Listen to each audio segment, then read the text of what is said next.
Si S ini tuh kayak kebakar api cemburu gitu loh teman-teman. Dia merasa kayak Hai guys, kalian tahu gak sih berita yang lagi viral? Tadi katanya ada tuh ya ibu-ibu, dia ngeaniaya anaknya sendiri, padahal anaknya ini tuh masih kecil banget. Nah, jadi kalau dari info polisi, ternyata motifnya itu cuma karena cemburu teman-teman. Jadi ternyata baik si S maupun suaminya tuh membawa masing-masing anak dari pernikahan sebelumnya. Kata Kapolres Bandung, si S ini tuh kayak kebakar api cemburu gitu loh teman-teman. Dia ngerasa kayak suaminya itu lebih perhatian ke si R. Jadi ya marahnya itu malah dilampiasin tuh. Kejadiannya itu pas banget hari Jumat tanggal 21 November teman-teman. Jadi waktu ibunya ini mandiin si R, si S ini ngedorong dada si R sampai belakang kepalanya itu kebentur dinding. Pas mau dipakein baju, si R ini didorong lagi tuh jatuh ke kasur dan kepalanya kebentur. Habis itu si R itu langsung gak sadarkan diri teman-teman. Karena panik, S ini minta bantuan tetangganya tuh buat bantu dibawa ke rumah sakit umum daerah di Ujung Beruk. Tapi ya sayangnya si R ini dinyatakan meninggal keesokan harinya, itu di hari Sabtu. Dan yang lebih miris lagi ya, dari hasil pemeriksaan tubuh, si R ini juga ditemukan memar-memar lain. Aku baru tahu kalau ada berita kayak gitu. Kira-kira itu kenapa ya kok bisa kejadian kayak gitu? Kalau kita lihat dari materi hubungan orang tua tiri dan anak tiri, itu paling cocok dibahas pakai materi kita sih. Soalnya kan materi kita tuh benar-benar ngebahas tentang bagaimana peran orang tua tiri itu sering gak jelas, terus sering banget muncul kecemburuan sama tirinya. Dibandingkan materi yang lain tuh, materi kita nih paling nyambung sama motif si S tadi. Kan sebelumnya kita tahu ya kalau mereka itu kan berasal dari keluarga yang berbeda-beda, mereka punya peraturan yang berbeda-beda, mereka punya cara hidup yang berbeda-beda, sehingga ketika mereka membangun keluarga yang baru, mereka itu tuh kayak buat peraturan yang baru lagi, penyesuaian diri, bagaimana mereka bisa menyesuaikan dengan peraturan-peraturan ataupun hal-hal yang baru gitu dalam keluarga tersebut. Dimana sebenarnya pada masa ini itu tuh kayak benar-benar wajar banget ketika mereka merasa mungkin adanya salah paham, atau mungkin kayak mereka tuh merasa kalau kok aku tuh berjarak banget ya dengan keluarga aku ini. Mungkin mereka merasa canggung, dan itu kayak benar-benar normal banget gitu.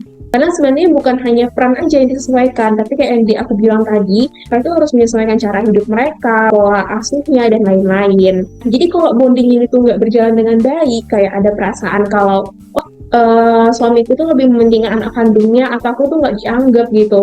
Jadi perasaan itu bisa membuat hubungan yang jadi nggak sehat gitu di keluarga tersebut. Bener. Dan kalau kita lihat dari materi kita itu, hasilnya tuh makin masuk akal karena hubungan orang tua tiri memang penuh ketidakjelasan peran gitu. Jadi kan jelasin soal, tau gak sih yang Degenova sama Ganong dan Coleman itu, kayak orang tua tiri itu kan sering diminta kan buat ngurus anak, tapi karena tapi mereka gak punya ikatan emosional yang otomatis terbentuk gitu, itu bikin mereka gampang merasa tersisih atau kalah perhatian. Nah, situasi ini yang persis dialami sama si S, karena merasa suaminya itu lebih sayang sama si R. Keluarga tirinya juga bawa banyak dampak bagasi emosional gitu lah ya. Kayak kalau misalkan dari awal bondingnya udah gak kebentuk, hubungan orang tua tiri sama anak tiri juga bisa berkembang ke arah yang negatif. Makanya kekerasannya bisa terjadi berulang.